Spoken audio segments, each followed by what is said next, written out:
What's up? What's good? What's popping? What's cracking? What's percolating? What's really good in the hood? It's your man Theo B, and I told you we go strong on Wednesdays. Strong on Wednesdays. Hashtag recast T'Challa or else hashtag boycott Black Panther 2. Yeah, it's another video. Come on, somebody. It's Wednesday. It's Wednesday. Y'all see me? Y'all see me? I'm rocking it. I got it. Y'all see the title of the video? Maybe I was a little too hard. Maybe I was a little too hard on Nate Moore and Joe Robert Cole and Ryan Coogler. I'm not gonna say anything about Kevin Feige, but maybe I was hard on them three brothers. And I'm gonna tell you why. Now, mind you, what I'm about to say is not gonna make it any better. It's not.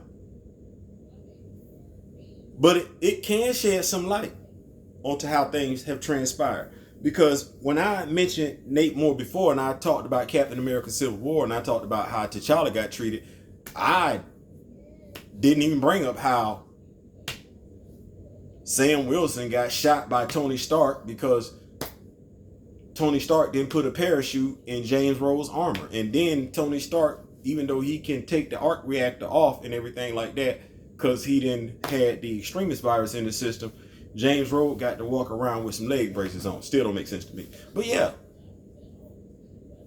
And I'm looking at you brothers. Vice President of Production? Come on, somebody. Vice President of Production. That says a lot right there. Ryan Coogler, producer.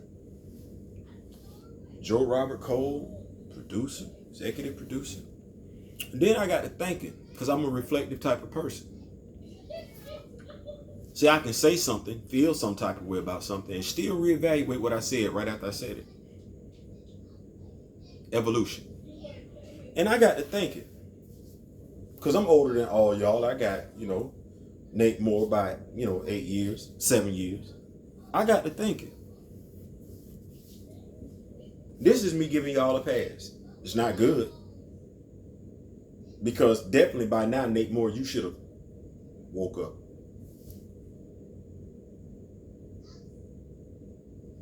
It makes me reflect on the video, Sipping Smoke. David Banner, Cam Newton. When David Banner says, whose eyes do you see yourself through? Do you see yourself through your eyes, or do you see yourself through somebody else's eyes? I asked this question. I feel like I'm qualified to ask this question because I've written a comic book. I've created my own comic book characters. Yes. As y'all know by now, if you've been rocking with me, I told you I learned how to read by reading comic books. And I was enamored with the colors, the story, the artwork of the comics. And the more colors, the better. The more words, the better. So I gravitated towards teen comic books. Legion of Superheroes, Teen Titans, Justice League, Avengers, Fantastic Four, Defenders, Champions, X-Men, New Mutants. I gravitated towards those books. So when I created my first comic book when I was in the 5th grade, forget what I called it, but it was a teen book. 11 heroes. I don't know why I went with 11 heroes. Maybe because I like football, and that was the number of men that each team could have on the field at a time, 11.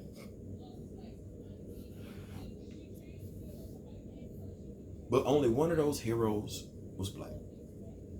Ironically enough, that hero resembled the Falcon.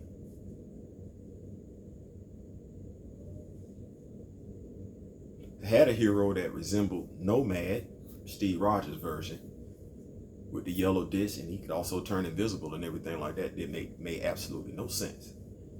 Had a superhero that resembled Timberwolf from the Legion of Superheroes. But only had one black superhero.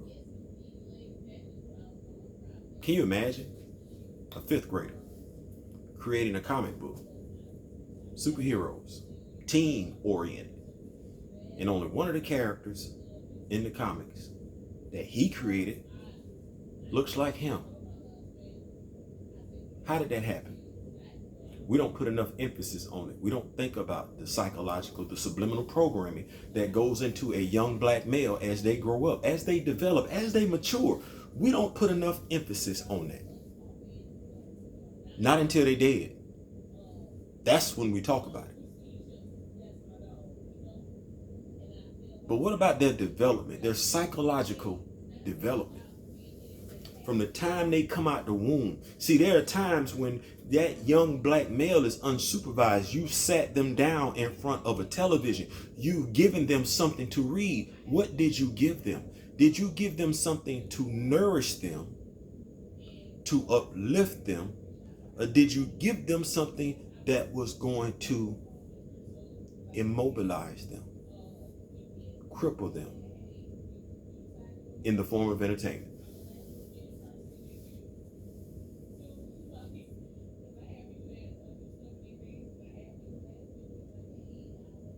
A fifth grader.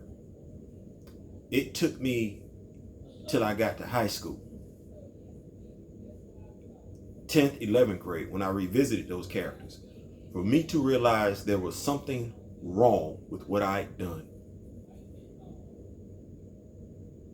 Now, when I created my superhero comic book, I was living in New York with my mother. When I revisited those characters, I was living down south in Georgia.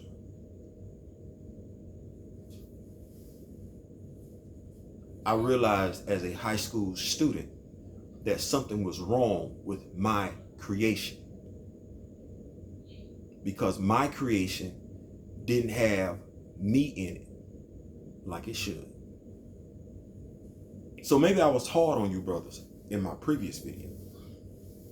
Maybe you haven't unplugged yet, because as black men, the way you portray black men and continue to portray black men in these films,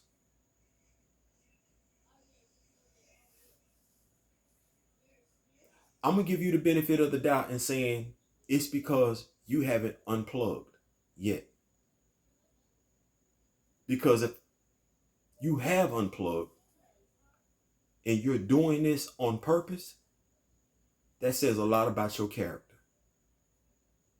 Yes, I'm coming hard because what you're doing is irresponsible. From creator to creator, from author to author, from producer to producer. You're very irresponsible in how you represent your own kind on film.